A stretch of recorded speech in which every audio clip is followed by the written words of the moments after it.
A Chihuahua dachshund looking thing chased my car the other day, and I was like, look, Chiweenie, I get it. I drive a Prius. Like, it's not very intimidating. But I wonder if he would have had that same reaction if I drove a bigger car, or if he reacted like that specifically because I was driving a Prius. He was like, fuck you, you hybrid hippie. Gas is $5 a gallon. My father's giant Ford is cutting into my kibble fund, and I know you're spending like $40 filling up a tank. Get back here, I shall eat your wheels. And at first it was kind of funny. I was like, what are you gonna do? You're a hot dog on sticks. This is a car.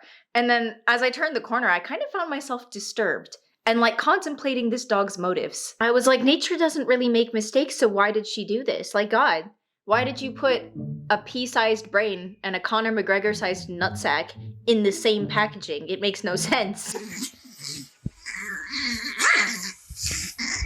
And truly, what did this creature hope to accomplish? What did he hope to attain in chasing down my car? Because I'd like to believe that, you know, there is a divine intelligence in nature. I've always believed that nature is divinely intelligent, and then I run into one angry Chiweenie, and it makes me question my most fundamental belief. One of them. And then I was like, are people any different? Like when someone's favorite soccer team loses and their response is to drive a bus into a crowd full of people wearing the other team's colors, aren't they just being a stupid Chiweenie? And I was like, oh God, maybe I'm a stupid Chiweenie, and that's why this is so upsetting to me. When is the last time that I attacked a stranger because I didn't like them? That was like 2 videos ago. Flashback.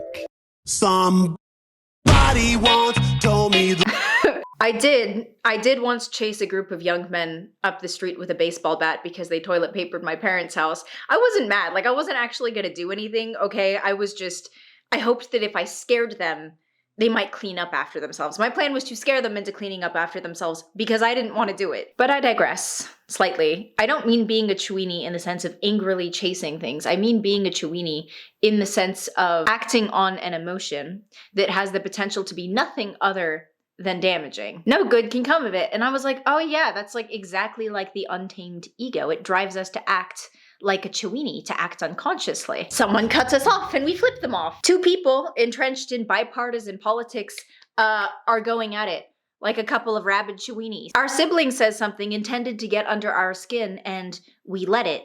And we respond like angry Chiweenies by growling and snapping at their ankles. Figuratively. Maybe literally. I know siblings who bit each other as children. I may have been one of those children.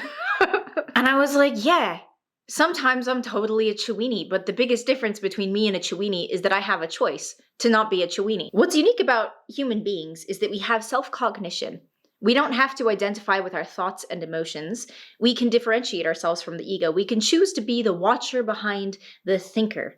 And that's part of what meditation teaches us, is how to simply observe what's going on in us without necessarily doing anything about it.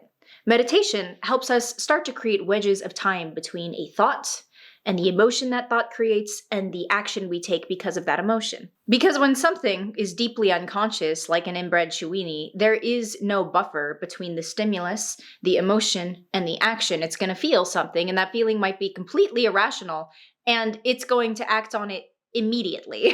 We all know people like this too. Sometimes we are that people. People who are so closely identified with their emotions that suddenly, when they feel something strongly, that emotion becomes truth with a capital T. As opposed to just a physiological sensation in their body that's happening, it becomes like the truth of who they are in that moment. Here's a now famous example. When Will Smith slapped the out of Chris Rock at the Oscars for making a bald joke about his wife. And it's a complete Chiweenie reaction, right? And an argument can be made for whether or not the joke was offensive or not. I personally find it quite mild, but whether or not it's actually offensive is a matter of personal perspective. Some people were like, it's such a heinous joke to make fun of someone's illness, or I've actually seen people refer to it as a medical disability. Good for her husband for protecting her. And then other people are like, Chris Rock is a comedian. He was hired to make fun of people.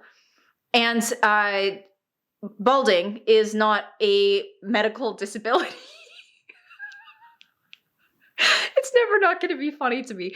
And I don't mean, like, the joke itself wasn't even that funny. It was people's reaction to the joke that absolutely kills me. And like, you know what, regardless of whether or not the joke was offensive, whether you personally find it offensive, the reaction was a Chiweenie reaction. This person, Will Smith, responded to words he didn't like with violence. Like, seriously, think about this. Will Smith assaulted someone, physically assaulted someone. He could have pressed charges for saying something that made his wife upset. And so, like, you're telling me it's not okay to make a joke that someone might find offensive, but it's perfectly okay to punch someone in the face when you find it offensive.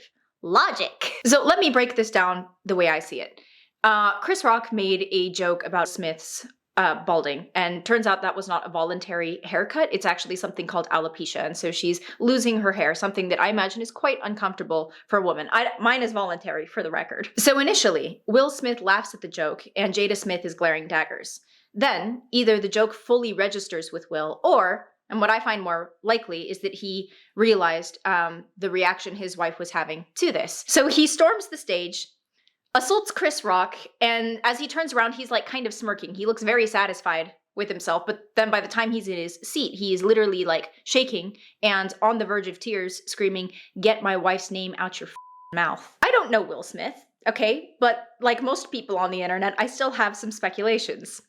It seems like such an overreaction, and we have to ask ourselves, like, what drives someone to behave in that way? Again, purely speculation, but I want to bring this up to make a point. So not too long ago, Jada Smith had an extraterrestrial affair. That's me. I would totally have sex with aliens. Jada Smith had an extramarital affair, which I would not do. That's having sex outside your marriage. Worse yet, it was with her son's friend.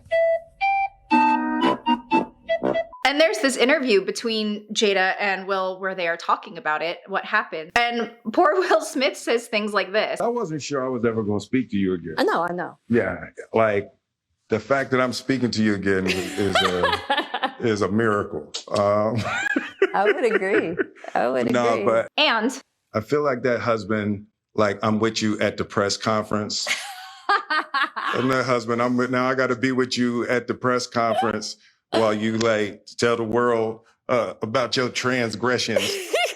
Well, Like I love my baby. I'm gonna stand by my baby no matter what. well, I definitely understand why it would look that way or feel that way, but I actually don't look at it as a transgression at all. And honestly, bless his heart. Like, this to me seems like classic nice guy syndrome, where someone gives and gives and gives, and they are taken advantage of. Because sometime later, the couple came out and said that they had an unconventional marriage, something like an open marriage, but that's obviously not where it started. And so look, if I were Will, and my 50-something wife had an affair with my son's 20-something friend and said that it wasn't a transgression, and then I later made myself agree with her on Oprah, I would feel like I was compromising my integrity and my relationship to myself. And honestly, if I were a man and a woman did something like that to me and that was the dynamic of the relationship, I would feel completely emasculated.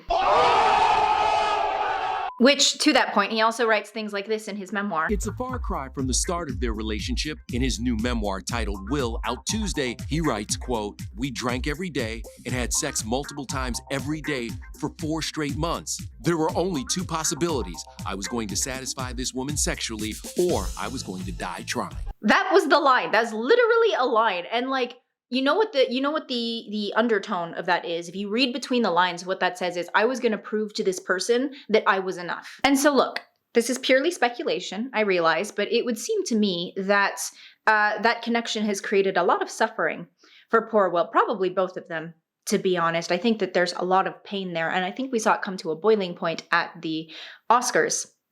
Not that anyone was watching until that, but I think we saw it come to a boiling point at the Oscars, because that is not the response of someone who is emotionally stable and secure in themselves. What we saw was a grown man screaming and crying because someone made a mild joke about his wife. Why?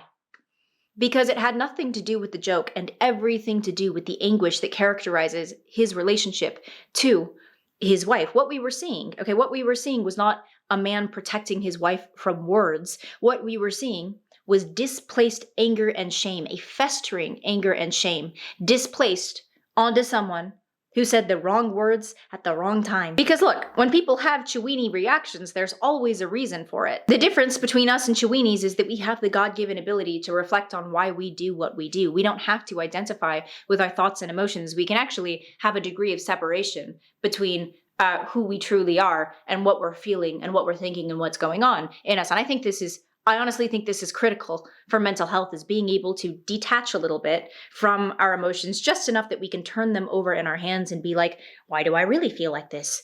Where did this come from? Is this actually true? Is this belief or idea? Is this helping me, or is it actually just damaging to myself and the people around me? This is some of the hardest work any of us will ever do in our entire lives, because it involves looking at all the things we don't want to, okay? It's painful.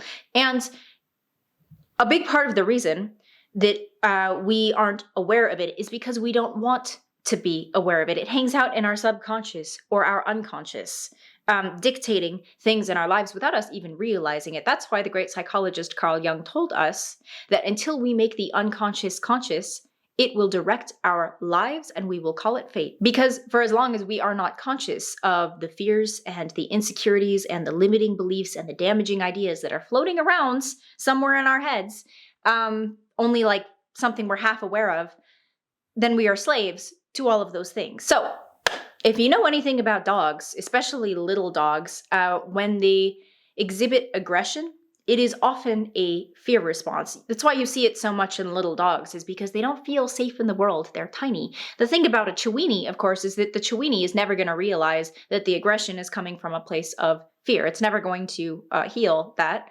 But as a human, we have this unique God-given ability to reflect on why we are the way we are.